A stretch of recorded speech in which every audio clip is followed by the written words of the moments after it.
What's up, everybody? I go by the name of Doggie Diamonds. You are now listening to No Filter Podcast. No filter means honesty. If you're afraid of honesty, then this ain't the podcast for you. We gonna be honest today.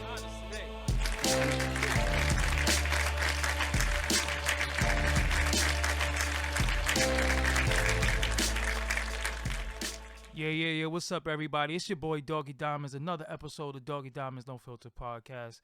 Y'all seen the footage that just went out there today. Somebody sent me that footage, and I had to get confirmation. And the only way that I could get confirmation, besides talking to Jay Electronica himself, was get the other man that was mentioned in the footage, one of the guys that was mentioned in the footage. So right now on the line, I got my big homie, my big bro, Ray Dog, a.k.a. Dog, yeah, right. Ray Come on, Dog. You know we go back, man. If you know Ray Dog, for real. That's right, bro. This has been for real, Benzino. Hey, Dog, congratulations on everything, too, man. Thank you. I just want to let you know that, man. Thank you. Yeah, you're doing an amazing job. But I want people, first of all, I don't like the way you be depicted out there to the world. So I definitely got to say something about that really quick, because the guy that I knew for over 20-something, damn, I don't even know how long we knew. Dog. Yeah. And you remember me being a little dude out there with y'all. You know what I'm saying? And when you used to come to Brooklyn and you had your photo shoots and you needed let's say props, I would bring you props to the to the photo shoots. Hey, Dog, listen. And really, you still look the same. You got bigger, but it's like you ain't aged a bit, man. Yeah. So this is my bro right here. We go way back, and this man has done a lot for people in his music industry, and I see a lot of people not really defending him and stepping up for his character. And this guy's helped a lot of people. Took me out on the road when I wasn't even supposed to be outside, and they took me out there. They took me out there on the road with them. The first Source tour, the first and only Source tour. 1991. Yeah, and like I said, I wasn't even supposed to be. I was too young to be in the spots we was in. Definitely, you know what I'm saying. But but you will carry yourself like you always carried yourself like older. You know what I'm saying? So like you just blended right in. You know what I mean? You was wild, but you still was. You know what I mean? Like you still had a head on your shoulders. So You know what I mean? It made it all good. Let me ask you something. Good. The story with the tour bus. How did y'all get that tour bus again? Was the story that I got correct? Well, because of the Marky Mark thing. So y'all, but they Marky Mark, but AKA Mark Wahlberg. Yeah, Mark Wahlberg. So back then, we was wearing Boston Bruins shit like that. Like Boston, I think in '83, after Ice-T's movie Colors came out, that's when Boston really started kind of like getting ganged out, you know? And so, each block, each project started wearing their own sports teams and shit. So ours was the Bruins, RSO, Castlegate, Four Corners, that was our shit. So, we had been wearing that shit proud. I mean, and everybody knew it in Boston. So a couple of niggas got buried in it. I mean, it was our shit. So excuse me. Marky was gonna wear it at on the Arsenio Hall show, and we had got word. So I immediately called I think it was Donnie. I talked to Donnie, and I said, his brother. I said, Donnie, look, he can't do that. I said, you already know, like that's not cool. You know what I'm saying? Like no matter what, we had guys buried in that, so we can't do it like that. Donnie, there's a lot of other stuff he could wear. Red socks, all kind of shit. So he's like, okay, I'm gonna talk to him. Kind of find out, we get word that he's gonna, do it anyway. So we found out where they practice at down by Fenway Park, 9 Lansdowne. And from there, you know what I'm saying, we was going up, the stairs and shit, man. We got into it with a couple of his band members, I think, and then he ended up, I guess, getting up out of there. And out of that situation really became a great situation because I got to meet his manager, Dick Scott. And Dick Scott was like, he's one of them old school guys. Like he dealt with Mike Jackson. I mean, older black guy, probably in the 70s, from New Jersey, I think. So, he's the one that got Mark on the Calvin Klein ad. It really blew him up, took him to that next movie level just from the Funky Bunch. Because you got to understand, shit, I've known Mark since Man, I remember when Mark was smoking cigarettes, robbing, stealing cars, stealing Damn. car radios. So Hold on. Well, you just I've said known him. you just said Mark Wahlberg used to be in the street getting it in. Look, so when I in Dorchester, Four Corners was the black, and Downfield's Corner was kind of like the white. So Marky was out. So the new kids was out doing their thing, and Mark was kind of like left out, the new kids. But so Mark was out there. You know what I'm saying? He was trying to, car thief. You know what I mean? It's not like he was doing no real. Yeah, but he was definitely out there in the streets. You know what I'm saying? Like, you know what I'm saying, for a white Irish kid, Irish Jewish kid, he was out there. Like in his hood. I could vouch for that. I mean, more than Donnie was. You know what I'm saying? So to be honest, I think he might have. Cause look, I had a Subaru years ago, in G&L Auto, and I think it was Marky who stole my radio. Like, wow. I never could, because where you fix the cars, it was all Downfield's Corner, and that's all kind of towards the white area. So I was getting my car fixed, and the radio got stolen. Wow. And that's where Marky hang, and he was known for that shit. So long story short, I ended up meeting Dick Scott. Dick was like, look, man, you gotta leave Mark alone. I was like, look, it's over. He ended up wearing Chicago White Sox on Arsenio. It's all good. And but I got to get into a relationship with him. And he gave us the tour bus, told us to come. The tour bus picked us up in Boston, rose to Inglewood, New Jersey. He stayed up around the corner from Whitney Houston and Bobby, and went to his crib, had like 11 bedrooms. And we was deep as fuck. Everybody got, grabbed the bedroom. We stayed the night there, and then we was off. You know what I'm saying? From there, going to New York and start the Source tour. But he's the one that paid for the bus and everything. Had a penthouse suite on 55th Street. Stayed there for a few months. But it more or less wasn't a thing where, okay, here, do this and leave Marky alone, because that was just a individual situation.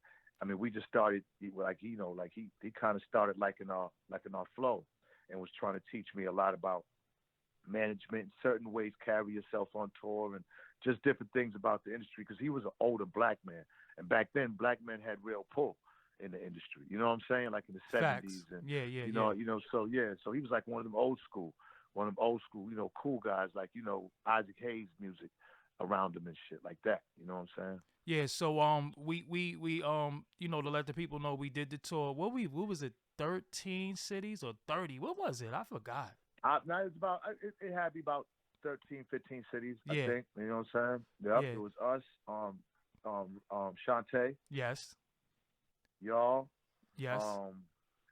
The well, A-team. Listen, now look, this is not to cut you off, but I don't know if you know, after that tour, this is when OC became a member of DITC from that tour. You know that, right? No, I didn't know that. Yeah, he met Buck Wild and Finesse on the tour. Remember, he was with Organized Confusion. Yeah. Hell no. Yeah. Hell no, I didn't know that. Yeah, he was. That's crazy. He was with Organized Confusion. Remember, he came with Organized, Poe and March. I remember that, of course. See, because I was recording at 1212, and that's how I met them. Yeah. Out there in Queens, in Jamaica. Yeah. So after the tour, they linked up, and he became a member of DITC. I didn't know that, but Red Hot Love and Tone was on that tour. Facts. That's who. Remember, we was down with Trackmasters, the Little Bastards. Right. That's right. The LBs. And then look. The Tone ended up. What happened? Tone ended up going to a Trackmaster. Yeah, Trackmaster. Yep, that's right. Yep. Yep, that's right. So, Search, MC Search, yeah. Big Marky. Do you remember that incident with y'all and MC Search? Of course, man. He was disrespectful. Shit, he's lucky. He's lucky because he was like Dolo. Yeah. And we was deep, like when we rushed the stage, it was like it was gonna be do or die, like for this. You know what I mean? Like, come on, man. Like that nigga said something like, "Yo, the RSO niggas are dope." It was in Virginia. Yeah. He was like, RSO niggas are dope, but don't want them niggas look like Humpty Hump. Yeah, the nigga that don't do nothing or some shit. Yeah. It was talking about man. We ran so fast up on that motherfucking stage and surrounded him. That nigga apologized so quick. And we said, all right, man. He left the tour after that. Do you remember Biz Markie on the turntable was like, yo, he was only playing, and you yell, yo, Biz, shut the fuck up. Yo, this is what I want the people to know. And not even, this ain't nothing to glorify, but have I always known you? You was a certified goon. like people get this persona of you. Like, you know, you was a nice, sweet guy on Love and Hip Hop, but I always known you for being a fucking goon. You know what I'm But you saying? know what it is? You know what it is, doggy? It's like nowadays, because this is how I look at it. It's almost like it was two different lives. Yeah. Like with this internet shit is a whole different universe, like almost. So the shit that was going on back then ain't nothing like now. Facts. Like it's changed so much that it really seems like a whole different universe, whole different life. Yeah. a whole different Zeno. You know, I was dog. I'm Zeno now. So, you know, it's just like, yeah, like I say to myself, I'm like I couldn't be like the way I was then now. Yeah, you'd have been in jail You know already. what I'm saying? You'd have been in jail. Of course, Yeah. fast, quick. You know what I'm saying? Jail or dead. Yeah. So it's like, and even more so deeper than that. I mean, the way you hustle, the way you get money, the way how to me back then it was more love.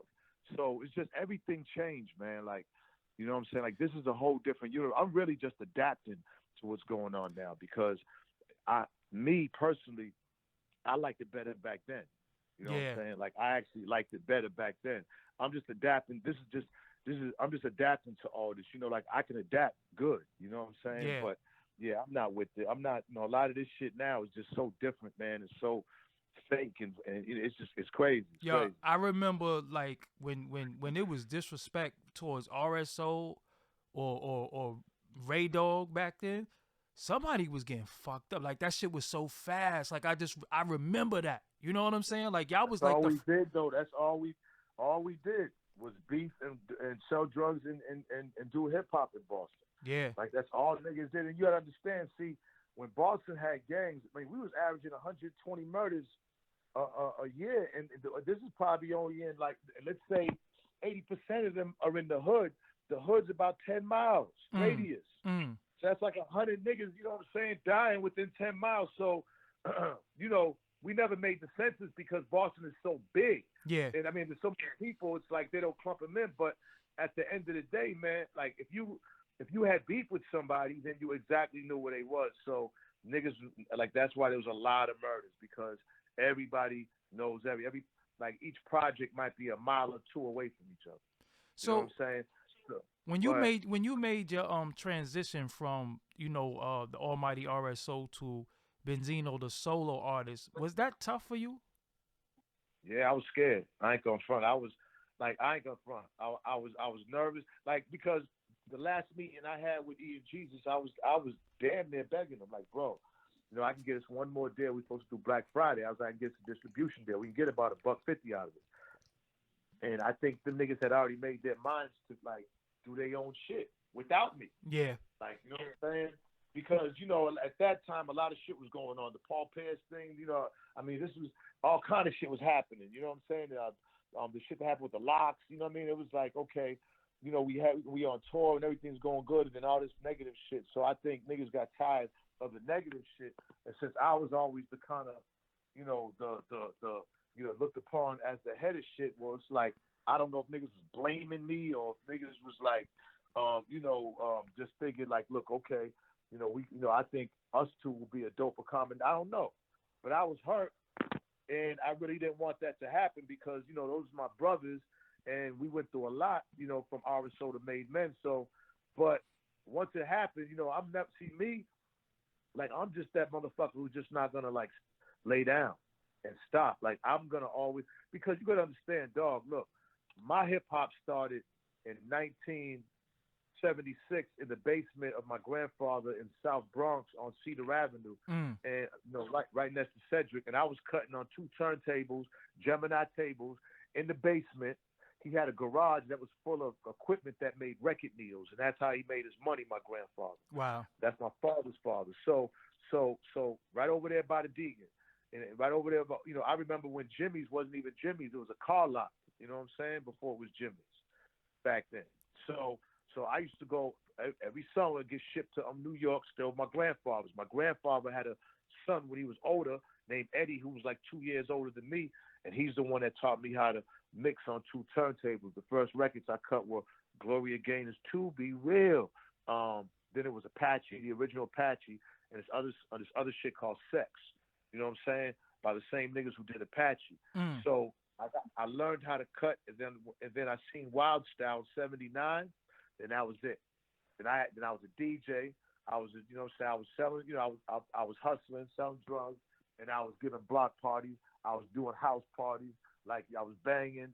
Like RSO was like the top group. Like I mean, it was life back then. Like it was the shit. It was real hip hop. Anytime, you know, we had to go to New York and you know, and do our thing, grab our work. We would get on the shuttle. That was only like $40, $39, $40 the shuttle. You didn't even get searched, you know, at all. So, you know, we going up there, grabbing a bunch of shit, coming back, you know, grabbing our mixtapes. So, you know, I come from the Cold Crush era. Oh, I used to Fresh Fly, Wild and Bold, Cold Crush Brothers. I mean, like my knowledge of hip hop is vast. Yes. You know what I'm saying? Like word. Like I've had all the albums, EPs, all that shit, bro. So you go from that, you do your solo shit, and then you had this breakout record, Booty, with Teddy Riley. Well, I think my first breakout was Bang to This with you know, because Flex, that's the one that was like my first joint I came out with, and then I got the deal on Motown, and we had put Bang to This out, and it had like, you know, we had produced it. See, a lot of people don't know that I'm also a producer. You know, I learned how to produce by the great Paul C. Wow. Paul C's from Queens, New York. Oh no, Paul C was a little white. Paul C taught Large Professor. He taught Large Professor. He taught a lot of people. Yeah. Exactly. He was responsible for a lot of beats that niggas didn't give him credit for. Wow. He was doing beats for KRS. At the time I met him, KRS organized Confusion, Biz. Didn't he do Super Lover C in them too? Eric B. Rakim, Super Lover C. Casanova, like, yeah. Large Professor. So look, so I was like, I was a master, not a master, but I was good on the SP 1200. Yes. So he was a master. So he taught me how to splice, you know, and keep the air after you splice. Like usually a nigga will splice the snare like pat, and they would cut it tight. He's the first motherfucker. This was like in 86, 87. He was the first dude to show me, and we was in Studio 1212 in Jamaica to extend the truncation of the snare and keep that air on the back end of it going all the way to the hi-hat or the kick. Wow. So now, so it's like you hear the snare, but it goes to the hi-hat. So it sounded more like the drum is playing, because it wasn't like, it's almost, so when you listen to like Said G's Give the Drummer Some, like Ultramagnetics, listen to that motherfucking beat, man. Yeah. That's one of the dopest motherfucking made beats. That's all Paul C, really. And then like he was giving me drum sounds. He gave me snare sounds. So this is an ill story. Now check this out. So on my birthday, we go to the studio. We have been recording it, and you know, Paul, you know, would always meet us there. Well, he didn't show up, so the owner Mick is going crazy. So man, so we staying at the Kennedy Inn. You know, we about 7-8 deep. We in a van and shit. So and I think we had a rental. So so we go back over there, and we see mad tape. Now the night before, we was going to Jack the Rapper, and we was dropping him off. And you know, I stayed like 2 weeks up there, you know, like recording up there and fucking with Paul. So like we got kind of close. So Paul lived in the basement of his mother's crib in Queens, of his parents' crib and shit. So in the basement, it's like it's a bed or whatever, but then he got all these discs and everything of all the motherfucking shit, you know what I'm saying? So I had got a Rufus Thomas album from Funky Penguin. And I was like, yo, you want to come with us to the because the niggas was out front in the car, and I went in there to get the record. You want to come with us to Jack the Rapper? He said, nah, I'm gonna chill. So I noticed this big ass motherfucking thing of liquor up there. He was like, and I noticed somebody had been sleeping, like there was like a, you know, like a comforter on the floor, whatever. He was like, oh yeah, man, Soup was over here. You know what I'm saying? That's his shit, whatever. Super Lover C. So next thing you know, it was crazy because, you know, like, you know, the next day when we seen tape, you already know what it is. You know what I mean? When you see yellow tape in the hood, you already know what it is. So I'm like, hold up, man! Somebody shot Paul in the head and in the neck. Wow. So look, so like they snatched me up. Like I was the last nigga to see this nigga. Like you know what I'm saying? Like before it happened. so they snatched me up. I'm telling niggas, you know what I'm saying, get on the highway because we up there with the ratchets and shit, get back to the beam. So, boom. So they snatched me up and they snatched Jeff and them up and they took me up to the precinct and they kept questioning us, you know, asking us different questions, everybody separate, and they ended up letting me go. But I made the newspaper and everything, but I went to his wake and that's how I met the large professor. Wow. You know, I met the large professor at his wake. But yeah, man, so, you know, I pretty much, you know, like that, the beat Bang to this, that was a beat that me, 2 Times, and JB made, the Hangman 3. And we had real, like, violin players come in, and we had an opera singer come in, and it had that Mobb Deep feel, and I kind of like that flow was like, you know, it was almost like that Queensbridge flow because definitely, you know, like I was influenced by P and Yeah. You know, we had, I mean, like, but you know, so the shit killed it. Like that was like my first shit that Flex ever dropped bombs on. You know what I'm saying? As a soloist, like, right? Stupid bombs, and I was back then it wasn't all like political and shit. Like that was kind of like still, you know, I think when Eminem and 50 and them came, I think that's when radio started like getting on that. I'm going to play one motherfucking shit all the time. Yeah. You know what I mean? Yeah. You know what I'm saying? I think that's when that happened because it was never like that. And I remember, you know, it was definitely wasn't like that when Red Alert had it. But, you know, in Flex's early years, that's when he was really, to me, a monster.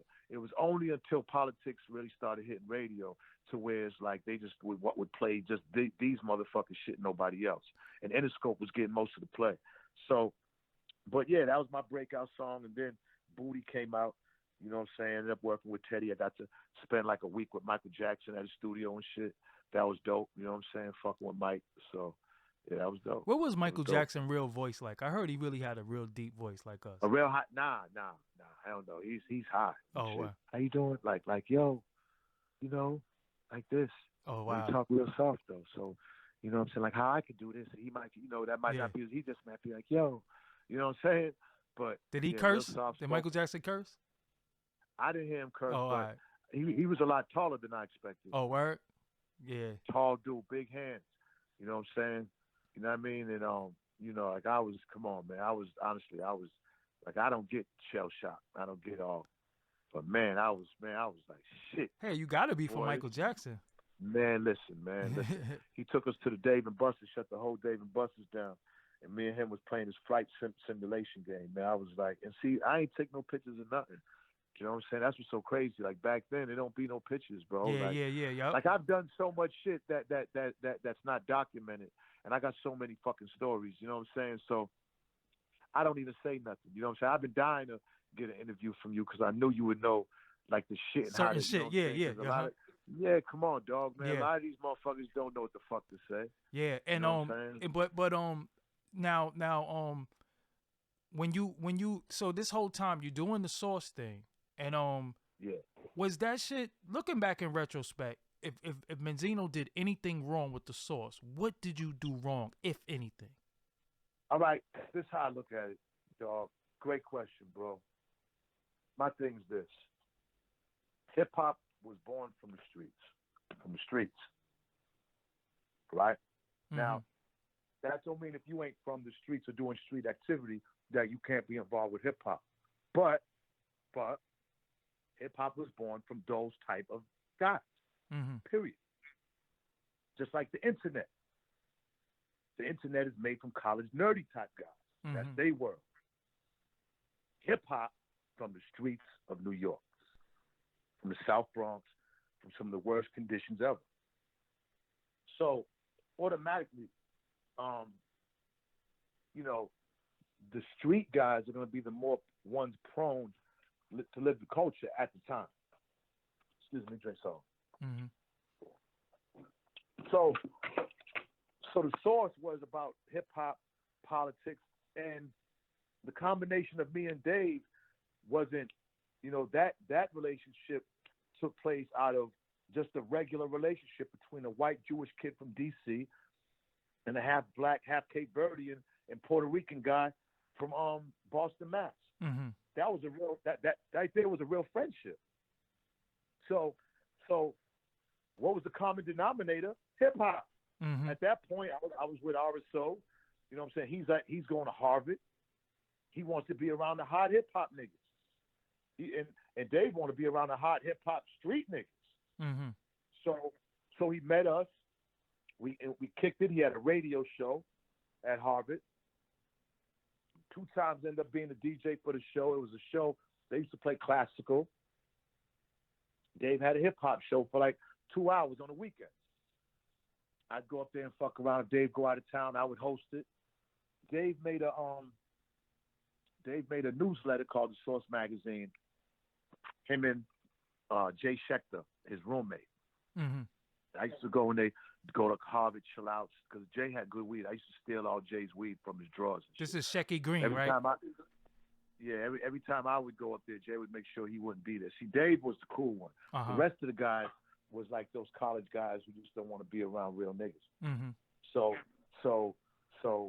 you know, Jay was never around, and but they discovered that shit as a one-piece newsletter in 1988. Okay, like I didn't see no motherfucking money for the Source. Like I wasn't part of the Source. It was only until I was Dave's man. Now me and Dave's cool. I brought Dave to the hood. Dave was getting advertisement for the magazine once it was in magazine form. He started with his college buddies. I still didn't give a fuck. It was brand new. Dave's my man. I'm supporting because it's Dave. I wasn't too much into. At this point, I'm out there hustling 100 going north. Mm-hmm. At this point, and I'm heavy in the streets in hip hop. Mm-hmm. So like the whole Boston knows Zeno, Ray Dog. So shit, like I wasn't, you know, shit. I was a hood superstar, so I wasn't worried about nothing else. But Dave would bring the A&Rs, like from Tommy Boy and shit, to come see us open up for these, because we would open up for every major fucking group, every name a group, EPMD, fucking LL, Eric B. Rakim, Public, name a group we have opened up for them back then. Yeah. Trust me, you know what I'm saying? Like we was those niggas. So we cool.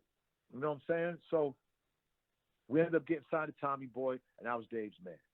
When they moved to New York, we would come. You know what I'm saying? And you know, we street wild niggas, college niggas up there. You know, we taking this shit off their dresses like little t-shirts, doing little corny shit. You know what I'm saying? But it wasn't nothing bad. So they mad because Dave's boys are coming up, and you know what I'm saying, trying to like, you know, wild up the office and shit. But it still was a fun relationship with them. So we would go to New York, fuck with Dave for a minute, go to Source. It wasn't only until he put us in the magazine. Mm. You know what I'm saying? By then, we done had 3 deals. Eazy-E had signed us, but died. Like, I talked to Eazy 3 days before he died. Like, we had to know a day before he died, but I talked to him like 4 or 5 times while he was at Cedar Sinai. I met with him twice. He was about to sign us because, you know, it was a mob lawyer in Boston, and that hooked us up. One of my father's mob lawyers knew Jerry Heller. We got the meeting with Eazy in New York. He met with us. He had the Samoan twins with him, and that nigga Mike Klein from the Jewish Defense League. The nigga Mike Klein had a little Tommy gun in New York City. We met twice. We went at the Source office, the other time at the St. Regis Hotel. He said, look, he said, my wife's signing Bone Thugs, and I'm signing y'all. Mm. You know what I'm saying? Everybody knew it. Bone knew it, everybody. So, boom. We had Tom Wally, who's the lawyer of Tupac's estate right now as the lawyer doing the contracts. He was giving us $150,000. It was our first album deal. You know what I'm saying? And, you know, mind you, because we had got dropped off of fucking Tommy Boy because of the police and all that shit had happened with the One in the Chamber song. So, you know, this was our first fucking album deal. Mm-hmm. Prior to that, Steve Stout signed us to an EP on RCA, but that didn't work because we up there, we're at our press day. 2 of the Source motherfucking guys come in and bring me a summons or some shit, man. So, man, we ended up beating the shit out of them, crashing up the whole RCA office, and we got dropped. Wow. You know what I'm saying? Got dropped from the label. Then the whole staff basically wanted to signed over and said Dave has to leave the Source, step down from his position, give them the Source, and get the fuck out because he's fucking with me. And he put a story about me and RSO in the and that goes against journalistic integrity. So they got 60 people to sign it at the magazine, and then they put out a newsletter that went across all the DJs in all the world. That's how we kind of got blacklisted. And basically it was, you know, so Dave fired everybody. He paid off whatever partners he had with Jay Schechter and them, and then after that he owned it 100%. And, you know, like I stood by him that whole time. You know what I'm saying? So to make sure that he was physically going to be all right. You know what I mean? And that's when the nigga was like, yo, come on in me as my partner. And I was like, let's go. And then ever since there, we was rocking. But even after we did that, right, 95, 90, I still wasn't getting money from the source. Wow. You know what I'm saying? Like, I was hustling. So it probably wasn't until like 99 where I probably started getting a check. But from 99 to say 2004, I probably ran through about 15, 20 million. Like, it was like the Wolf of Wall Street. It was crazy, my nigga. Like, there wasn't like, it was out of control, man. I ain't gonna lie, man. Like, you know what I'm saying? Yeah, man. So where did dog, you? So if anywhere that you did fuck up, could you pinpoint it, or you didn't at all? Like what? Because you know it's a lot of. I don't think. Okay, yeah, money management. Okay. But money management. But I'm saying, as far as the source, the whole Eminem beef and everything else, this was all about politics. This was about trying to save hip hop for the culture and that created it. And I felt that at the time. You know what I'm saying? That these people are trying to get an artist who's gonna, automatically take all the white people away from buying black music. And really, it kind of worked, because at the end of the day, Eminem can still come out and rap about and start on a record. He's going to sell platinum and millions of streams and everything. So what they did actually worked. They wanted to create a whole persona that a white guy is the greatest selling of all. So if he's the greatest selling, that must make him the best. Mm-hmm. And we know that can't be the case. And it bothered me. I came from Boston. You know what I'm saying? I came from, the racism up there. So it's like, okay, he could rap. He's cool. But let's not go crazy and say, well, he could rap. Look, because he's white. No, that has nothing to do with it. That should have nothing to do with it. So you know what I'm saying? So when you get a hold of the Foolish Pride record, didn't you think that was it? That's a nail in the coffin for this dude? I think, I did. Yeah. And you had black artists that you knew telling you was bugging and you need to chill, right? Well, I never really understood. I've never seen nothing like this where people were actually scared to say anything wrong about him. Mm. I felt like when Malcolm X was saying stuff wrong about the Kennedys. Mm.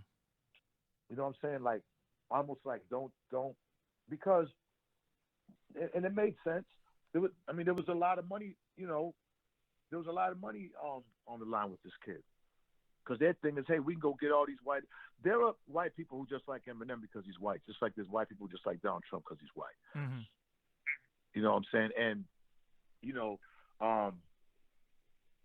I just felt like shit. The source is politics. Well, then we need to be talking about this. We need to act on this. If there was any type of issue, it was when I made men a bunch of mics. I think 4.5 mics. I did that to kind of prove to the staff up there, like, look, fuck all that. I own this, and I can do what I want. Now I can admit that, and I have admitted that right there was probably done out of emotions. Mm-hmm. I could say that. At that time, I was frustrated as hell. I just wanted to put my foot down. Prior to that, I had never been involved with any interaction with the people who gave anybody a mic, ever. Yeah, I was also nominated for a Source Award, and people was upset at that. Come on, man. You know how that is, dog. Yeah. You know how that is. I mean, look, my thing is this. Who's on the cover of Oprah's magazine every month? Yeah. Oprah. Yeah. And, I mean, like everybody promotes themselves now. Look at, all women. That's the whole thing with Instagram, self-promotion. I just was the first to do it. Yeah. So don't get mad at me. You know what I'm saying? Because we had 160 pages. If I had 4 fucking pages out of 160, what's the problem? Yeah.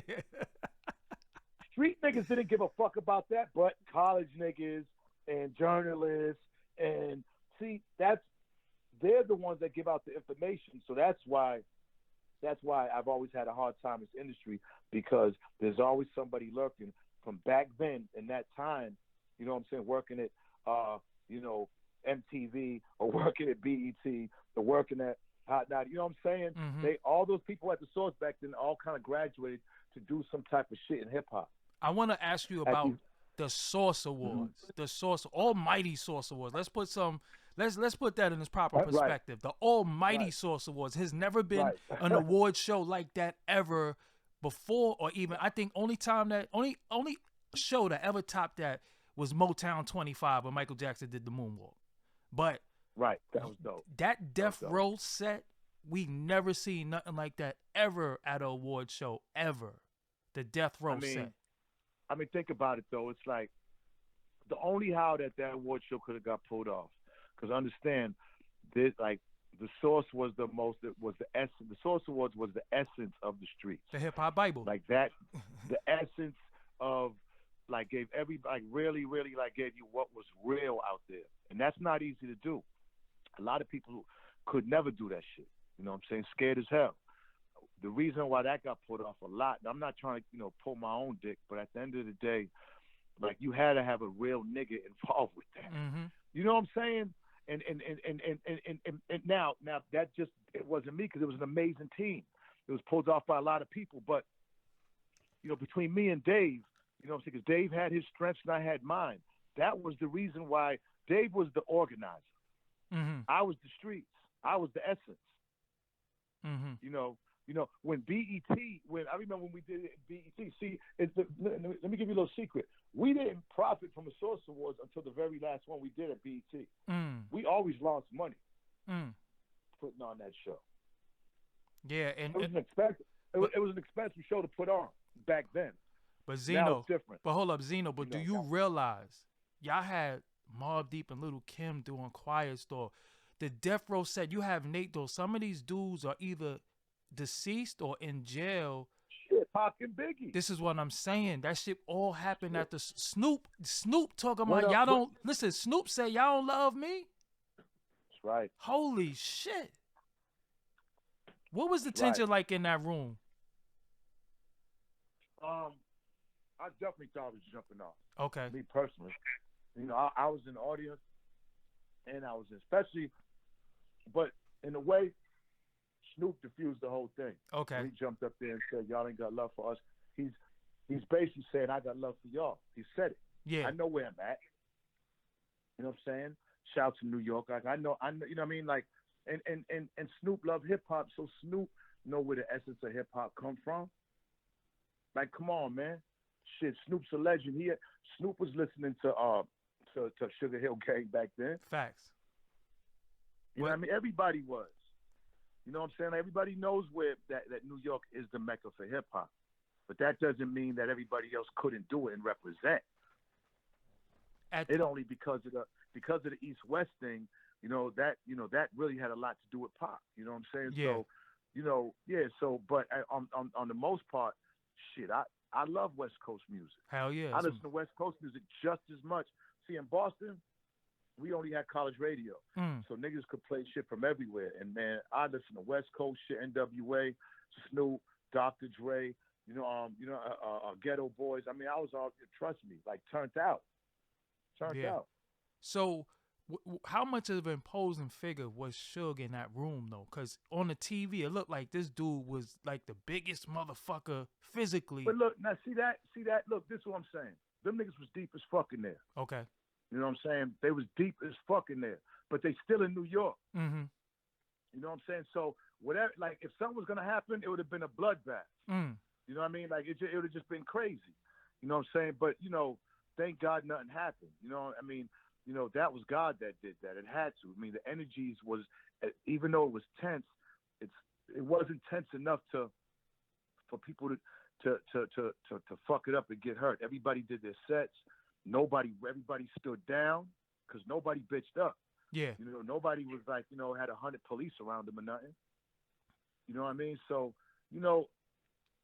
that'll go down in history. Yes. Years and years and years, and we long gone as one of the turning points and one of the illest moments, as far as hip hop goes, because it could have went bad. It could have went really bad. Did you realize if it would have went bad there, dog? Yeah, it would have been over. Then that East West Coast shit would have been out of control. Then. Yeah. Did you realize how much beef was in that room? Because wasn't actually Wu-Tang and Big beefing at the same time? Like over. Yeah, I heard about that too, but that still wasn't as as the whole East West Coast thing. Yeah. Because and then when Suge said what he said, it was like, oh shit, you know what I mean? Because remember, once he starts saying that and everything, it's like, oh, now what's Puff gonna say? Yeah. That was You know, everybody's waiting, like, because it's now becoming that now. So so of course it's getting tense because it's like, yo, it's getting ready to go down. Yeah. So I'm sure right then and there, niggas was probably grabbing their straps. Yeah. You know, everybody, because shit. I mean, he said it all. Yeah. But again, everybody came. The whole Junior Mafia and them ripped it. Total. I mean, that whole Bad Boy set was dope. Facts. Craig Mack came out and killed that Rest shit. in peace. Yes. You know what I'm saying? Yeah, man. Like, come on. They had everybody.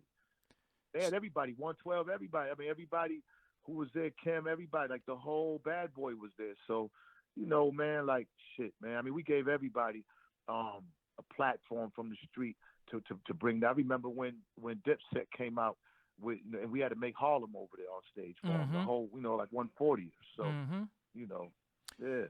How many people did y'all birth in this industry? Because I know Miss Info is from y'all. A lot of people's from this source. I mean, you know what? It's a whole bunch, but man, like, a lot. A lot, man. A lot. I mean, honestly, like, there's a lot of shit that, you know what I mean? There's a lot of names, but Rob Marksman, Chimo Dude, Elliot Wilson, you know what I'm saying, came from us. Brett Walker. I mean, Steve damn near was a Source magazine member. He was writing, doing a lot of shit with Dave at the time. Steve Stout, by the way. Oh man, we can go on and on. I mean, Misa was the fashion editor. Misa Hilton there for a minute. Who else was there was a couple of the writers that went. You had Star and Buck Wild. Star and Buck Wild was Mike, there. Yeah, Star and Buck Wild. Yes. Mike Elliott, who ended up writing Love and Basketball.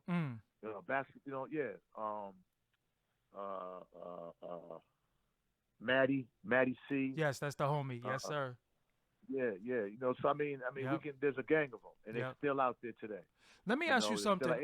And everybody who kind of came up under them. There's a lot of people that came under them. Yeah, that's what I'm saying. It's from the Source roots. Did you and Elliot Wilson ever get a chance to chop it up later on? Nah, man, that's a good question, man. That's crazy. I'm not sure. Have I seen Elliot since then? Yeah, I'm not sure, man. Like, I'm not sure. Because that double XL and Source beef Elliot was wrong. Yeah. I mean, he knew that. Elliot was wrong. Like my nigga, like, he put a crazy looking picture of me and my son in the back of his magazine. Whatever I'm going through with Eminem is me and Eminem. What the fuck is you doing with a picture of me and my son? Like, is you crazy? I didn't see at that time. I didn't even know XXL was so close. It was like, yo, his office is across the street. I said, what? Man, I flew out to South Source too. I ran over there. Yeah. Got up in that office when he came out, and man, listen. Yeah. I read him the riot act. Yeah. You know what I'm saying? I used to. Read him the riot act. Yo, when you used to be going through your shit, I used to be telling people, I used to be like, yo, man, y'all don't know that dude Benzino, man. He not really the dude to be playing with like that. Like, that shit different. Nah, man. But I also showed a lot of respect, and I also fuck with a lot of niggas. Like, I just wasn't a nigga running around like with his head in the sky, starting trouble. Facts. Like, usually it was because the motherfuckers acting up or doing some dumb shit. And you know what I'm saying? Like, I mean, what the fuck? You know what I'm saying? So, I mean, you know how this game is. Dog, man. There's a lot of weirdos in this game, man. A lot of suckers. For real, yo. A lot of suckers. A lot of sucker shit. What I had to learn in this game is that backstabbing is allowed. Oh yeah.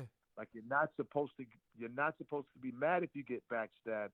It's business, because you might have to use these people again. See, it took me a long time to learn that. I think I just learned that shit this year. and I still won't accept it, but it is what it is. I just learned that shit. So the double XL, they was able to capitalize because Eminem took their side. Remember, he was dissing them at first. Exactly. Because but they was, I mean, at that time it was chess. Yeah. But you got to remember, Eminem sued us. Like, they sued. I mean, we wasn't playing. When them white kids came up with the tape, I was in Puerto Rico, and Dave called me with them in the office. Man, I flew up there, fast, and I met him. Shit, we had put him up in a hotel for a few days, and one of the kids is dead. I think two of them might be dead, if I'm not mistaken. I'm not sure. One committed suicide, the other one got killed. I don't know, but they've been trying to sell the tape for over a year. So they wanted 50 bands for the tape. I was like, man, get the fuck out of here. We didn't pay no fucking 50,000 for that shit. So we ended up getting 15. We gave him $5,000 up front. I think we gave him $10,000 up front. And our thing was we're gonna package it and put it. Now at that point they was denying it. That's not M. That's not M. That's not M. Mm-hmm. Like, motherfucker, that's M. Then they like, okay, he wrote it, but he was in a relationship and he was, man, once he started talking about how old he was, 16. Oh yeah, we went and took the tape back to Maxell and had them do a fucking scanning on the serial number on when the actual tape was made. You know what I'm saying? When it was actually made, actually physically put together. All right, and it all added up to him being 21. So it ain't like people think you hating. You no, I'm not hating, man. Shit, man, we was going back and forth. It's like we battling. Shit, man, they was doing a bunch of shit with me too. You know, we have caught Greenland in Puerto Rico, stood him down. You know what I'm saying? You know, that's when I seen Jam Master Jay, God rest his dead. It was at that DJ convention, and you know that's the first time really Eminem was performing there or whatever. But he was around mass security, but it wasn't even that deep at that moment. See, I don't even know how. Like, look, I said 2 words about him on a mixtape, and then he came back with a whole mixtape, and then want to cry, and everybody want to say Benzino's just mad at Eminem. Like, are you kidding me? Like, we battling. Like, don't nobody give a fuck about none of that. I wasn't complaining about that. My point was, when it's all said and done, he's a different type of guy. And what I've learned now, even with his fan base, because his fan base are like young white kids who know nothing about Eminem. And it's a weird fan base because they just love him because they want to be able to be in the conversation of cool and still hold their culture. So they're going to cheer for Eminem because he's white. And these are kids all over the world. We know that they didn't grow up listening to his music, or even if they did, it's not like they was listening to it at 5 years old. It's not like he had a real stupid hit record in their age group of listening, because most of them like 15, 16, 21, 18, like, and then he has his other white fans, the older ones. But man, listen, I still get a lot of slander from his fans, I mean, every day. Yeah, but somebody, one of these little bastards saying something. Hey, little bastards is cool, but doesn't it fuck your head up that it's a lot of black kids now that's coming at you that you the guy who lost to Eminem? How for your legacy of all you accomplished, all you done, how does it feel to be when people say, yo, you the guy that's still mad at Eminem and you lost? It's a subculture of people saying that, weirdos. So that don't like I've never lived around them. They don't live my life. They're a different people. It's almost like they're from a different country. Like you know what I mean? Like, we know that there's German rap and Russian rap, right? But we don't listen to it, do we, Doggy? Yeah. So then imagine talking to one of their fans that listen to German rap. That's what these guys, to me, they're like fans of German rap. Like their whole lifestyle, who they are, how they live their life, their slang, their outlook on life, how they grew up is nothing like me. Mm-hmm. So their views of it, I could care less, because that's their guy. Yeah. You know what I'm saying? Yeah. You know, I'm not trying to take your guys from you. You know what I'm saying? You know, so I understand being the enemy, and I understand, wrestling and WWE and all that. Fuck it. Everybody wants a moral enemy, than Benzino's the moral enemy. You know what I'm saying? I'm going to be getting these little motherfuckers in my fucking inbox forever now. Yeah. But I get it. See, everybody wants to be in the conversation of cool. And that culture, and when you really look at Eminem, dog, I think the real reason why he's mad, because he really hasn't been accepted in really like our culture. Mm-hmm. You know what I'm saying? Like, it's not like you can go to a club and hear an Eminem song. You know what I'm saying? And it's never been like that. So I think that kind of pisses him off, that he's not really accepted in our hoods. That's what I think is really making him upset. Hold on. Hey, can you hold on 1 second, bro? Yeah, I'm here. Hold on 1 second, dog. All right. Yeah, so we got Benzino on the line. This is my homie from a long time.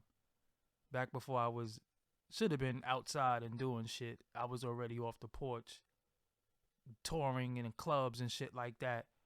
And this is one of the guys that I met early on when I first started, and he took me around. Yeah. Okay. Yeah. But so I mean, my thing with the M thing was, again, I wasn't saying he couldn't rap.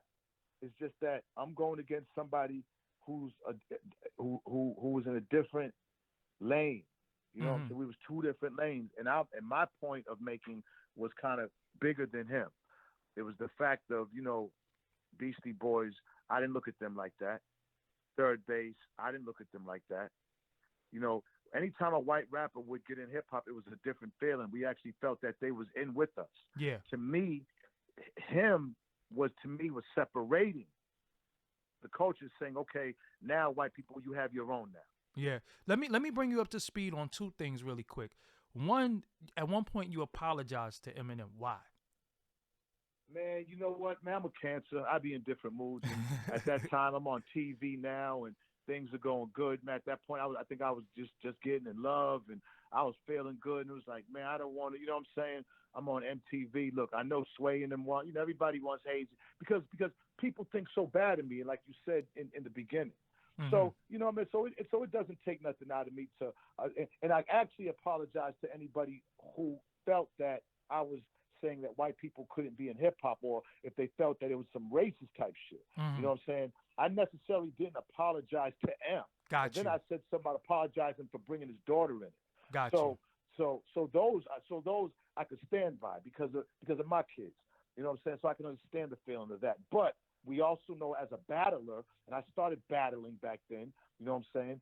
Everything's on when it comes to battling, and people got to understand that.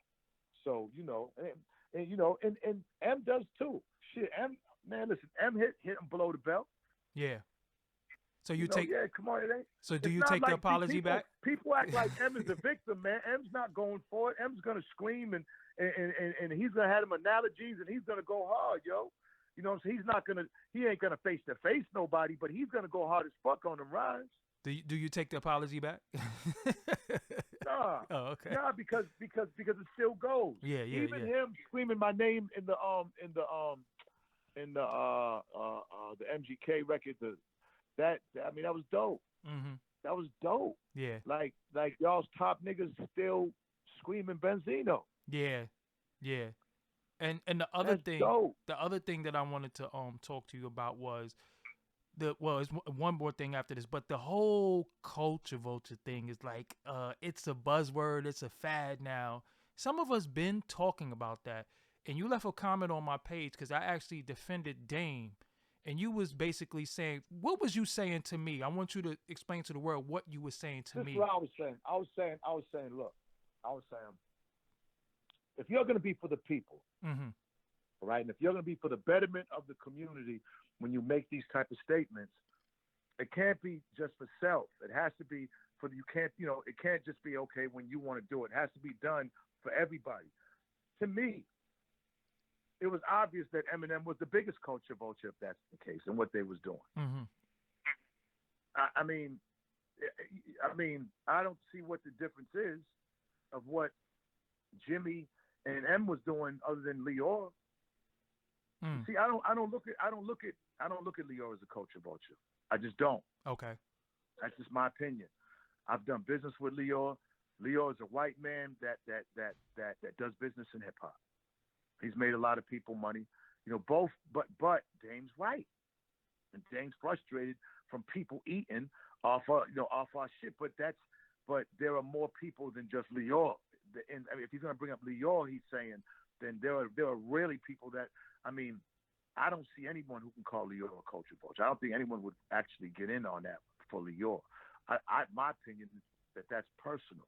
You know what I'm saying? And Dame has that right to be personal because Dame's done a lot of business with Lior. So shit, he got that right. Listen, it was Dame's vision that did Rockefeller.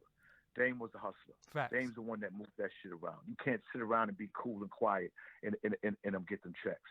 Dame made that happen. So at the end of the day, whatever he got with Lior is a personal thing that I'm sure he knows more of.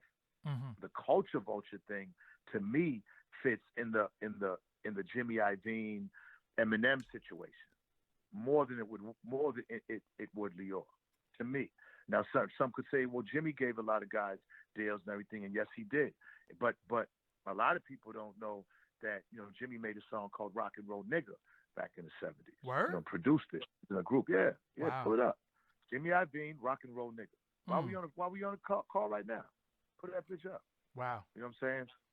So, my thing is, look, we understand that there are white people who work with us who might not like us, and there's nothing the matter with that. We can be cordial to get a bag and to work and everything. Nobody has to like totally like you, but again, if you're gonna make money off the culture, you got to be 100. And if now your people's skeletons are coming out the closet, then everybody's has to, and that's all I'm saying. And then when it comes to Flex, I was saying how Flex hopped right on Eminem. You know what I'm saying? He, and let Eminem, basically just get, he basically, see, as a DJ, I come from the school where DJs play the music. DJs can't get in politics and battles and sides because that fucks up the music. And to me, that's when New York music started getting fucked up. Because when DJs start taking sides, well, now the music's going to be sides. Yeah. And now a lot of artists are going to suffer because they're not on that side. And now this side got more artists. So it's not just like one artist. Okay, now you're playing 7 artists who's down with that whole imprint. Yeah. So how's the rest of New York going to get played? And that goes on for years and years and years to the point where all these other artists in New York who might not be with the sides, they suffer. And then we heard they become old school. Yeah, and then we if heard you ain't heard a motherfucker in 5 years, you become old school. Old school, yeah. When you finally hear them. So it's almost like New York hip hop got suppressed in those years. Yeah. Because a lot of niggas shit was not getting played, man. Yeah. And then I guess around this time, this is the emergence of 50 Cent via Interscope and Eminem. Yeah, I mean the whole Interscope shit. Yeah. Not just 50. I mean Jimmy had 60% of what was going on. Yeah. So that means if you was any one of the rest of these artists, your shit wasn't getting played. Did you and 50 ever get a chance to chop it? Nah, man. Nah. Shit. I mean, I would love to at this point. I think, man, that everybody's of age where I think there's an age. And I think the older guys, I think real men know this. I think there's an age where you gotta think forward. You gotta move forward. I think there's at an age that you gotta move forward.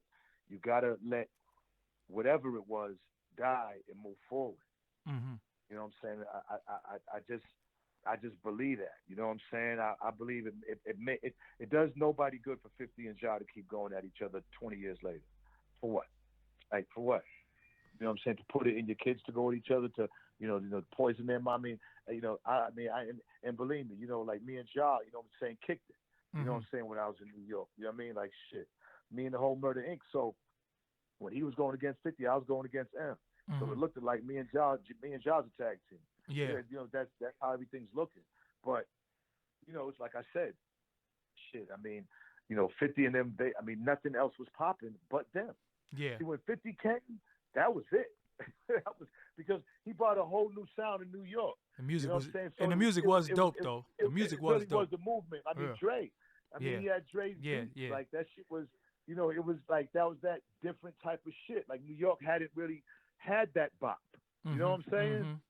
And then, with that gangster flow, and I mean, he made an impact. And at that point, you know what I'm saying, motherfuckers wanted some hard shit.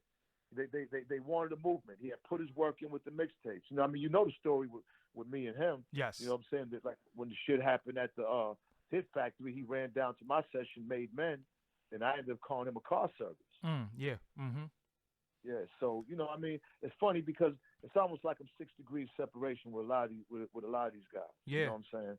Somehow, some way. But I was, again, the Source magazine, all those awards, and and everything that we did, man. That was a long period, bro. You know what I'm saying? I mean, there's a lot of shit that went on, man. Good, bad, and ugly. Your dealings with, with the story that just broke today with Jay Electronica, me and you had a previous conversation before about it, but it's really deep.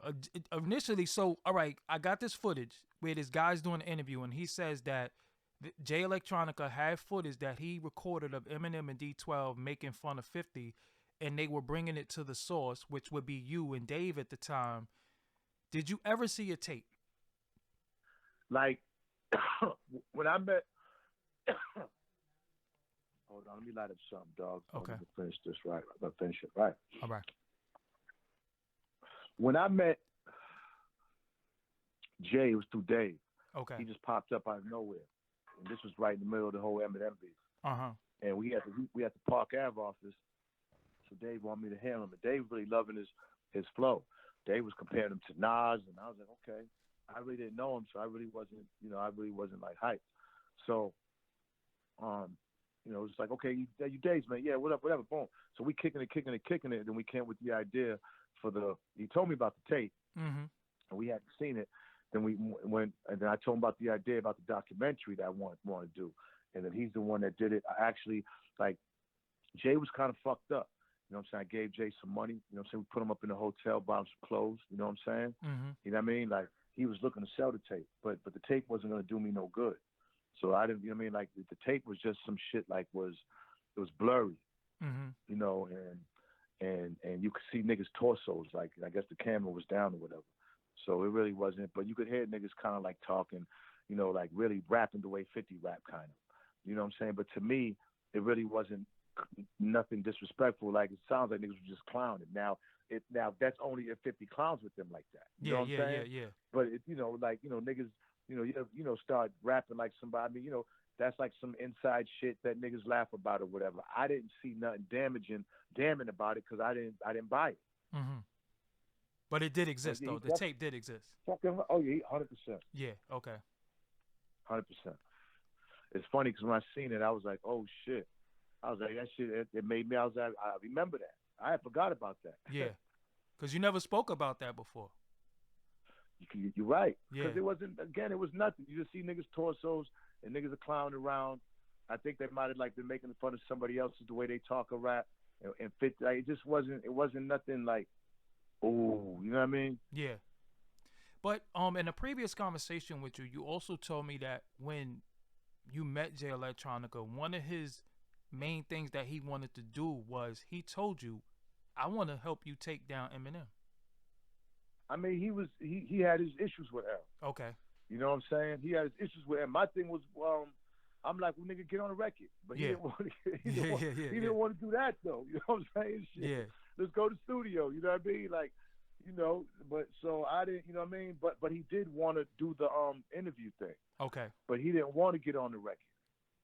Gotcha. So, yeah, so I didn't, you know, again, our interaction was just a couple of things. He was a cool-ass dude. I listened to his shit. He had hot shit. You know what I'm saying? But whatever his beef was with Eminem wasn't as serious to me. You know what I'm saying? To really warrant bringing him in it or whatever. Because it ain't like he really wanted. He wanted to kind of expose the tape, but I don't know if he wanted his name on the tape. Got you. But then, you know, but then once he did the arch nemesis, the motherfuckers are seeing him with Benzino. So what's the fucking difference? Yeah, because I didn't understand that because that kind of went over people's heads, and he said some deep shit when y'all was sitting together in that. No, he's a very, very intelligent brother. I mean, he's super intelligent. He's Muslim. He's very articulate, very intelligent.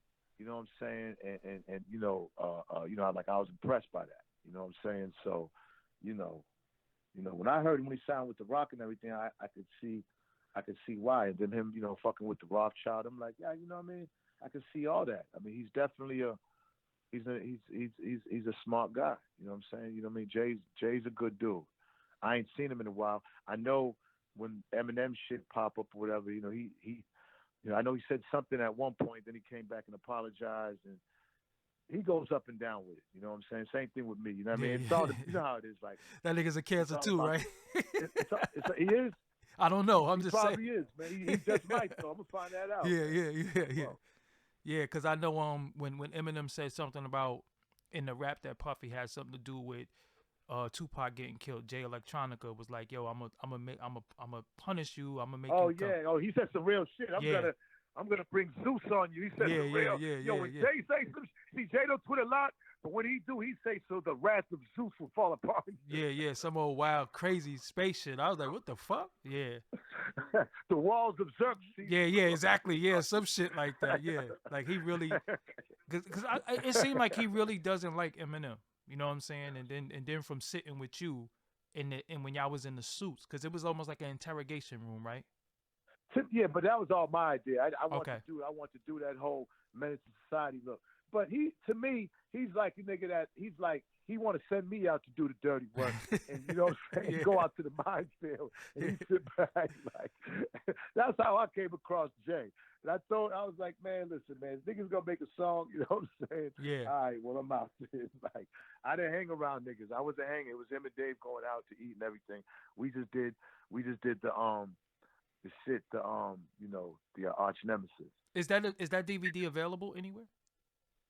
It's on YouTube. Shit, Okay. I put it on YouTube. You know, eventually, you know, like when I tell my real story in my book, I'm going to be using that for reference. But a lot of people haven't seen that. Got you. See, that right there really takes you from 87 to 03. Now, lots happened since 03. We didn't even lose the source until, you know what I'm saying, 05. So, and then my indictment with the feds and the federal investigation. I mean, and then me going to fucking down south, down to Miami, then loving hip hop. Started Hip Hop Weekly, then loving hip hop. I mean, a lot's happened since, you know what I'm saying? I got shot, you know what I'm saying? Then I do all these other reality shows. Like, so I got a hell of a story. I met a lot of people, bro. You know, it's been a lot of shit. I'm going to tell it all. You know what I'm saying? I'm going to tell it all. With loving hip hop, was it a confidentiality, or are you not allowed to speak about certain things behind the scenes with the show? Man, listen, man, look. What you want to know about loving? All right, when the shit first started. Dog said, all right, let's go. Yeah. That's you already know. When it first started, rumor has it all the cars and the cribs and everything that Stevie J had was your shit. No, look. The first house, that big house I have, me and Sleeves were staying there. Okay. So we had the studio there. That was our joint. We were staying there. You know what I'm saying? Together, because, you know, me and him wasn't getting along, and the jobs. Remember, they just found out about each other. So, you know, he's you know what I mean? Mm-hmm. Now, I'm saying, as far as from what I know, as far as the other houses, people rent these houses. These houses ain't for free. Mm-hmm. So whether they're rented for 3 months, 6 months. Now, my house, I was living there. You know what I'm saying? With the pool and everything, like when I first got to Atlanta. Mm-hmm. You know what I'm saying? Like, but I mean, you know, people rent. Shit, I was renting that. Like, you know, I didn't own it. You know what I'm saying? Like, people rent houses, and you know, shit, like, the more money you make, the better your house you're gonna rent. Yes. So, you know, shit, that not just Stevie, but everybody on Love and Hip Hop. You know what I mean? So a lot of them started out in little apartments or whatever. They get money, they get to move up. That's the whole idea of it. Like, I know people don't think that niggas be fucking super rich and that should be a fucking, you know, myth. And niggas got to stop that. But niggas think that, though. There's a problem with that. You know niggas think that, though. Everybody having to think that, or just think that if somebody's fronting. Like, if everybody would stop fronting, then no one would have to fucking think it. You know what I'm saying? Yeah. Like, whatever you got is what you got. Like, people would understand that we wasn't supposed to have shit. And you know what I'm saying? And the odds against all of us street niggas. So, you know what I mean? Like, we're not expected to have anything. So whatever you got, you know what I'm saying, hold on to it, invest it, you know, build it, you know what I'm saying? But don't worry about what the next man got or whatever you don't got. See, people is worried about that too much, and how they looking and how they gonna look. And Instagram got motherfuckers' heads so fucked up with that is changing society for the worse. So all right. And another thing that fucked my head up, wasn't at one point Bambi supposed to be, or was your love interest on the show? No, I'm saying me and Bambi, you know what I'm saying, dated on the show. It wasn't nothing crazy. You know what I'm saying? We went out a couple of times. It didn't even get sexual. You know what I'm saying? Like, we did some scenes, and then boom, you know what I mean? Like, it didn't work out. And it's, you know, just like out here. You go out on a date with a chick a couple of times, is it going to work? You know what I'm saying? Boom. If does anything happen, yay, nay, and keep it moving. How the fuck? Anything that you see with Benzino was real shit. That's why they got rid of you? Because I don't know. To be honest with you, I don't even know how to be fake. Like, I didn't cast for Love and Hip Hop. Yeah. You know what I mean? They asked me to come on there and to do a scene talking with Stevie. People don't realize, before me and Stevie scenes, everything was all girls. Girls doing scenes with girls. Yeah. It was about girls. You might have one nigga in a scene with girls. You know what I'm saying? So I really, when I came on, it started kind of showing men in the scenes, you know, doing scenes together. It was bugged out to me that you was the voice of reason, because I always known you for being the voice of reason, but also being a fucking hothead. And you was telling dudes, yo, nah, you gotta chill. You can't be doing this and doing that. I was like, what the fuck happened? He changed a lot. You know what, though, dog? Even being a hothead, I was still raised right. Yeah. Raised with some morals, and I still knew right from wrong. Like I still was intelligent enough to know right from wrong. And if your ass is on TV, why would you want to show yourself as a savage? Yeah. Because I'm not gonna be showing the way I am like in Four Corners Yeah. on TV. You know, I mean, the reunion was gonna get like that, and that's why it was time for me to let that go. Yeah. Cause I didn't go on TV to be doing that. Mm-hmm. That's not the fuck I went on TV for. Man, somebody will get fucked up for real. Somebody's going to jail. Yeah. There's 100 cameras around, man. That shit ain't like I didn't go on TV for this fighting and all this crazy shit, man. Even in real life, like I've dated mad celebrities, like nobody knows, like real celebrities, like oh shit, Zeno, like, but like you would never know because I wasn't like that. So when I'm on there, like I was, you know, like I wasn't gonna be trying to smash all the chicks and shit, and you know, and like being the dude who's disrespectful and. Nah, I'm not going through that. I damn sure don't even want no chicks fighting over me. None of that shit like on there. I never had that in real life. Yo, but that wasn't your first crack at TV. Y'all also had a Source TV show. We had the Source. We had two of them. Yeah. Source All Access, and we had the one with Ray J. We gave Ray J his first shot on TV with the Source Sound Lab on. It came on Saturdays on UPN 33. Do you read the Source today? Hell no. He said, hell no. I'm forever mad at the Source. I've never been in the Power 30, and I don't know too many niggas who been doing their thing like me for a long. I ain't never been in that shit. Never even been 29, and I'm mad at that shit. But that's something. Because you too real, dog. What you mean? You need to be happy. Word. If you wasn't, it would show that you done crossed over. So losing that though. Before we close out, losing the Source. When did you realize it was over? Besides, you know, I guess you getting evacuated out of the building and, you know, the banks. I mean, you know, because Black Enterprise was already like hovering around like vultures. Okay. You know when they took out a loan for like $9 million for the Source. Let me give you the real reason why the Source got fucked up financially. Okay. Dave took out a $9 million, and it's not blaming Dave because. With Steve Stout, Dave, H. Edward Young, they came up with the idea in the 90s, 97, something 98, to come up with the Source Sound Lab. I mean, I'm Source.com. So this is when, like 95, I think. This is when all the .coms was just starting. And they came up with the idea, like, yo, we could take the magazine to the internet. They had the first, with all this shit you see now, they did first. The only problem was it was ahead of its time, and it crashed early. Because nobody knew about it, and you really can't do two mediums at the same time. You can't do a magazine and a website. You can't you have to have one. One has to pull the other. You can't have the same concept. So, you know, took out a $9 million loan at an 18% interest rate. The shit ballooned up to $30 million. You know what I mean? So. You know, Bob Johnson offered us $55 million on the BET, flew us up to Washington. We wanted 80. He offered us 55, and we turned it down. It was at his office. You know, because after we would have paid everything, you know, after we paid the $30 million loan, and then taxes and broke everybody off and all these other bills, probably would end up with about $3 million apiece. Like that was it, but they want us to lead the Source. What people don't understand is that combination of me and Dave and what we had up there with the staff, you know what I'm saying? Because I was bringing real niggas through there. There was college niggas, and then Zeno's the real nigga. There was a great balance. You need the balance. I tell all kids who go to college now, don't ever lose your street. Yeah. Always stay in tune with the streets. Just don't be 100% college type of nigga. Like, don't do that. You know, like you'll be amazing if you're both. So, because I learned a lot from Dave, and I learned a lot from being at the Source about advertising and marketing and all that shit. Like, I didn't know I was going to be involved with that, but you know, you just naturally adapt because that's what you're doing. You know what I'm saying? So shit. I mean, you know, so fuck. You know, Source magazine, it was a blessing, but you know, all magazines fell after that. Yeah. Vibe, XXL, like the internet ended up killing them. Yeah. So in retrospect, everybody went through it.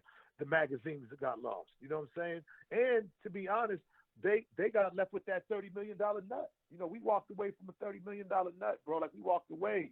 You know what I'm saying? Scot free. You know, and then niggas understand, like, sort the hip hop behind bars. Like that was my idea. like producing those awards. That was like that. Like I was executive producing them, like them shits. The Source Sound Lab, my idea. Source Hip Hop Hits, my idea. You know, like I was thinking of shit like outside the regular pages. Niggas was writing stories.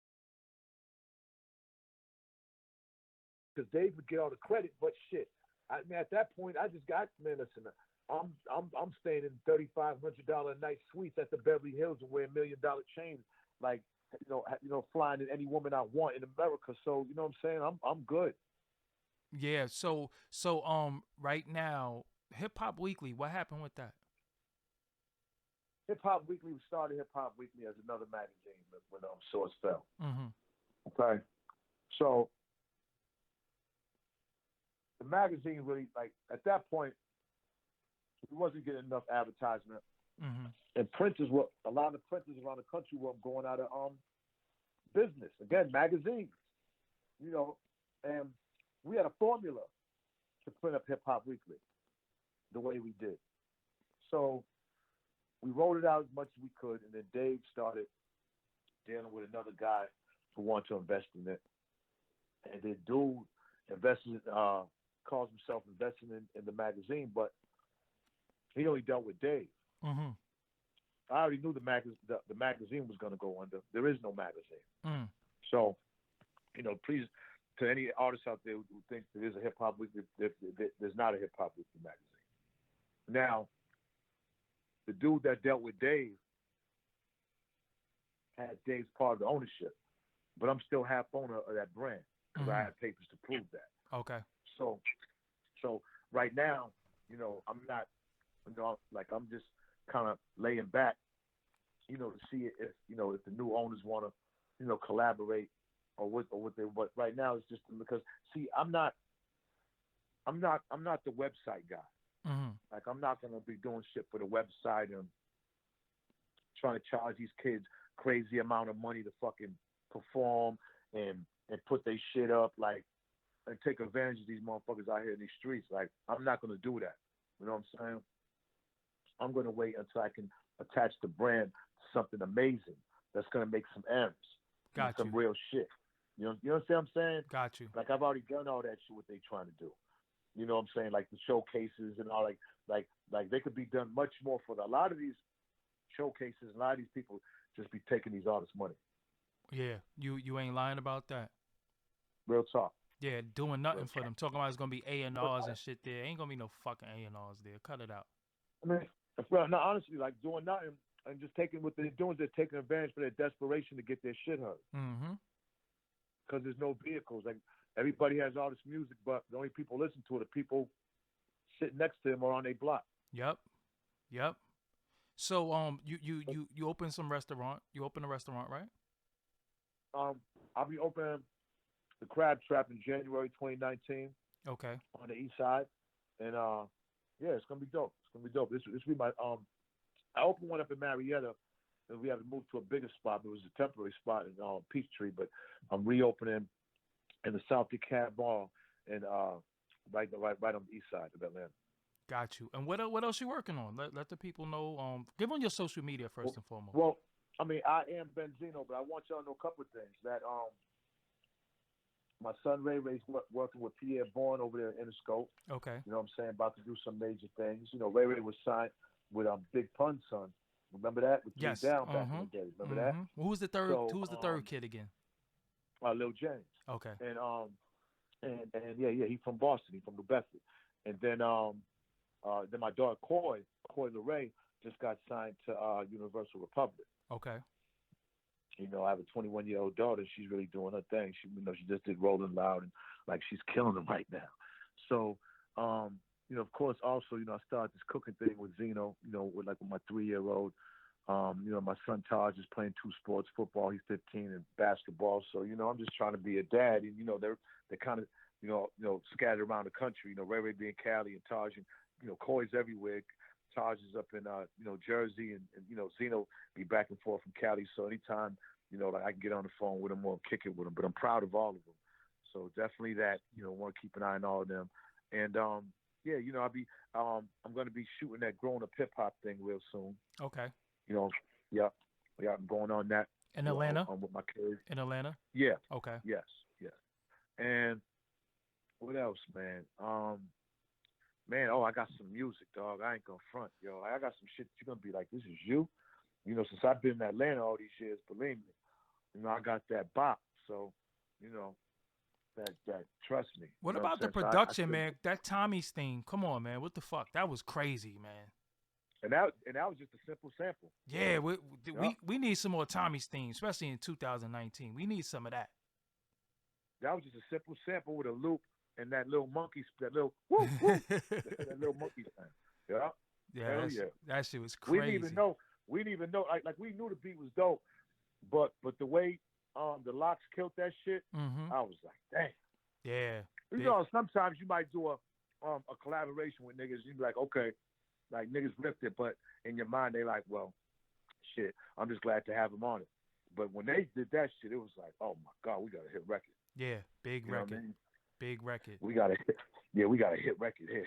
This shit here is a street banger. Them niggas ripped that shit. And I think honestly, when I did a couple of songs with Jada, like, you have to step your whole shit up and take your time when you with them niggas. So, you know what I'm saying?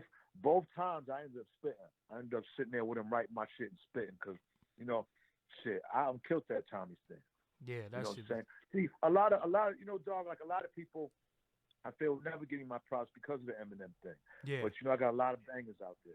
You know what I'm saying? Nah, you definitely was a part of a lot of success in hip hop. And that's what I was saying when we started this. I don't like the fact that a lot of great you did is always overshadowed by this Eminem shit. And I think to a certain extent, you might contribute to it. We might contribute to it in media because we gotta highlight more of your greatness than just that. Because you bigger than that Eminem shit. You know what I'm saying? Like you just that shit. Right. That shouldn't be your legacy.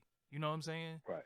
That shouldn't be your legacy. But if it's my legacy to the people in Germany, then I don't mind that. Yeah. Remember that. No disrespect against Germany, but your legacy is only as good as the people who accept it. Got you. So ironic. You said your son is on Interscope. Oh shit, that's crazy. Did you just realize what you said? Holy that's shit. Crazy. Yeah, 2000. All right, so yo, bro, it's always a pleasure to chop it up with you. We don't do this often. Hell yeah. But we go way back, and like I said, thank you for all you done for me over the years, and you never acted funny with me, never acted Hollywood. You my nigga, yo. Yeah. Hollywood, man. Yeah. Niggas don't understand. Like I don't know how to be a celebrity. Like I don't fit that mold because you gotta understand all these years people are really like hating on me. So like I always was shy to be like. Anytime I wanted to be, I always had to be kind of apprehensive. You know what I'm saying? But wherever I go. Any hood, any city, the love is ridiculous from real niggas. Like wherever I go, and now the love in hip hop is the millennials, and it's like I be getting mobbed. Yeah. You know what I'm saying? Like by women. You know what I'm saying? Wherever I go in any city. So life is good, man. I ain't got nothing to complain about, dog. This dude been in the gym, hard body. They like to fuck with his neck, all types of shit. I'm like, yo, this dude. I'm like, yo, but you really learn how to maintain your composure though. Now you have to. I mean, because look. Again, like this is how I look at it. It don't exist. Mm-hmm. Like the internet don't like all that shit. You have to. I remember Nori had to talk me out from trying to meet a motherfucker. Yeah. Nigga, where you gonna be at? Like he had to talk me out of it. Like you know what I'm saying? I realized that shit don't exist. Like you can't attach your emotions to the internet. You just can't do it. Because all you're gonna do is just fuck yourself up. You gotta be emotionless because you don't know these people. You know what I'm saying? And at the end of the day, in your mind, you feel like you're getting dissed because you don't take no diss where you're from. But in their mind, they're just trying to do a lighthearted clown. You know what I'm saying? It's just that, you didn't grow up clowning like with people you don't know. So, you know what I mean? That's just what it is. Like I told you, remember, the nerds made the internet. So that's their world. You know what I'm saying? Yeah. We the streets. I'm still learning. I'm still learning because dudes be talking about how they gonna slap me and shit. I be like, yo, I'm gonna be on Fulton Street and motherfucking Clinton Avenue. Nah, man, you can't do that no more, dog. You cannot do that no more. I still be like, fuck that. God, I was the same way, but you just can't. Yeah. You just can't. You can't for a lot of reasons. Yeah, for a lot of reasons you can't. You just gotta let it go. Yeah. You just gotta let that shit go and be like, all right, cool, bro. You got that, man. Yep. Like, For real, because God forbid one day you on Fulton Street and everything, and then this shit, you don't know where the fuck it's coming from. You know what I'm saying? So it's like you can't even. It's like, man, it's like arguing with ghosts. Yeah, yeah, I'm not yeah, gonna yeah. argue with no fucking ghosts. Yeah. Fuck that, because I used to get mad at these dudes too. Yeah, yeah, I yeah. still do though. If I'm in a bad mood, Yeah, you be oh, going I'll off still sometime. rip I'm about on to them. say, cut it out. You still be having your moments. Where No. you... I'll still rip on them, but a lot of my rips now are more like intelligent. Yeah, You know yeah, what I'm yeah. saying? So that they can think about themselves. You know what I'm saying? Like really, like you have to make them think about themselves. You got to hit them where it hurts, like with some real shit. You know what I'm saying? You just can't be like, man, I'll fuck you up now. You Yeah, gotta kind of make them look at themselves. You know what I'm saying? Yeah. All right, so yo, bro. These are some fucking weirdos now. Facts. Don't get that twisted. Yo, these are some weird human beings. But now. you know what You know fucked what I'm me saying? up though is some of the dudes that's considered to be real dudes are some of the most weirdest dudes. Listen. It's some of the dudes that any nigga who gets on Instagram and does that bullshit to a nigga he don't know at all is a different nigga. Yeah. You know what I'm saying? Like I can't even. You know what I mean? Like I can't even. Like again, I didn't grow up like that in that world, so it's hard for me to. So it's best for me to stay out that world. So like when they do that, that's your world. You got that. Facts. You know, so when I'm in them streets, you know what I'm saying? That's my world. So you know what I'm saying? And so far, ain't nobody ever to this day. I swear to God, nobody ever came to me and said anything about no Eminem shit ever. Facts. Ever. All that internet shit, thousands. But as far as seeing me out here, ever. Got you. So yo, bro, I got the math. We'll chop it up. One day we gonna get together and do this face to face and just really, really build everything you got going on in the future. You know what I'm saying? We got a link for old time's sake. Yo, we need to do a Source documentary on that tour, man. Man, that'd be dope. Yeah, because Shantae would be right in it. Yes, big sis. Yeah, we got Shantae, we got OC, we got Buck Wild. Went on to be a legendary producer after that. Yep. Biz Markie, fucking legendary DJ. Yeah, Lord Finesse. You know what I'm saying? Trackmasters went on to be legendary producers. So it was a lot of people who was a part of that I think we could kind of do like a Where Are They Now, what everybody's up to. I like that. Yeah. Search. Yep. Yeah, because Search. Remember, that was the first time you wasn't on the tour bus with us, but that's the first time I heard Big L. Lord Finesse started playing Big L on the tour bus. Because remember, we was on the bus with Lord Finesse. Wow. Yeah. That's the first time I ever heard Big L. And I was like, who the fuck is that? He was like, yo, it was this kid named Big L from Harlem. You know what I'm saying? And that shit was crazy. Wow. But, I could talk to you all day. You know what I'm saying? But, yeah. I didn't know that.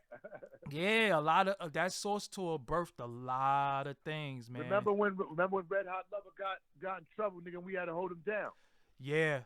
In North Carolina, we had to pull that thing out and back niggas down because he was talking to somebody's broad. Yep. And some crazy shit happened, and we had to whip out in North Carolina, and he'll tell you. He'll be like, man, y'all niggas saved my life. Yo, it was crazy because they did shoot the car up. Them dudes did shoot the car up, though. I don't know who it was. Yeah. Yeah, dudes did shoot the car up. That was fun, man. That was fun. How many that was the first and only Source tour, right? The first and only one, 1991. We never did it again. Wow. Well, we did the And One tour, but Gotcha. It wasn't like a Source. That was the And One. Got you. Nope, that was the only one. Yeah. The Source tour, I think, was the only one. I mean, I think there was another one. Matter of fact, there might have been more, but as far as like, get some artists and go on, I don't know. That's a good question. Yeah. I think that's a Dave Mays question. Yeah, because I remember towards the end of the tour, we ended up on y'all bus. He was like, yo, y'all little niggas staying with us. Yeah, he was like, he was like, we gonna protect y'all. Y'all staying with us. But remember, I forgot who bought me them BB guns. I shot. BB guns, and y'all niggas would shoot through the windows of the hotel. Everybody I was with like, that. These niggas really y'all little bastards. Word. That's why we used to fuck with y'all. Yeah, facts. We used to be like, yeah, man, we fuck with y'all niggas. Yeah. You know what I'm saying? Yo, I was straight fresh off the streets of Brooklyn. I never been nowhere at that time. So I was like, holy shit, like I'm really on the road and eating different food. You know who else was there? Hot Dog was there too. Hot Dog, with the 18. Yeah, and I think Hot Dog was actually dating Mona at the time. Did you know that? No. Yeah, Hot Dog was dating Mona Scott at the time. No. You didn't know that? Get the fuck out of here. I'm dead ass serious. Hot dog. Hot dog. Dog was dating Mona Scott. Actually, yeah. Dead ass serious. Dead ass serious. Oh man. I just That's fucked your head up, right? crazy. Wow. He said hot dog was there. Another Jew. I'm Word. just saying, like, you would never know that. Like, that's crazy, yo. Yeah, because remember her shit always been Mona me. She always worked around Trackmasters. Yeah. Yes.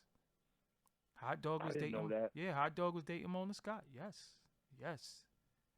This was back then. Yes. Yes. So a lot has been revealed. She never came on tour or nothing. No, she didn't. Nah, she was back home. Yeah, she was back home. Yeah. Yeah. Damn. Crazy. So all right, bro. Small world, bro. Yeah, let me let me sign out, and I'm gonna build with you later on. So you the number, I'm gonna text you to make sure you got my direct math. Hell yeah, and let me know when you drop it. Yes. Oh, this shit is going up. It's a little late now. Tomorrow, definitely. I'm gonna premiere it tomorrow. All right. Peace. Thank you, bro. All right, bro. All right. Yep. All right. All right. So there you have it. That was Benzino, longtime friend, longtime big brother to me. Like I said, me and him go way back, and if sometimes you see me defending him and telling people how real he is, not only on some street level shit, but how he's always been real with me and helped me a lot in this industry. You know, that's why, because I can't turn my back on people just because everybody else turn their back on them.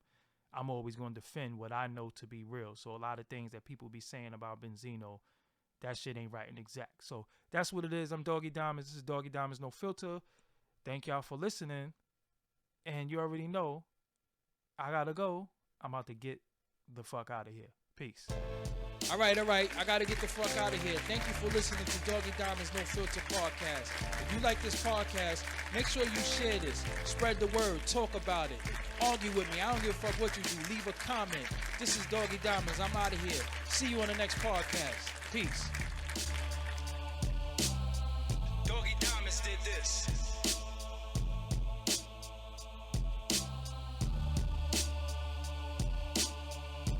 Doggie Diamonds did this.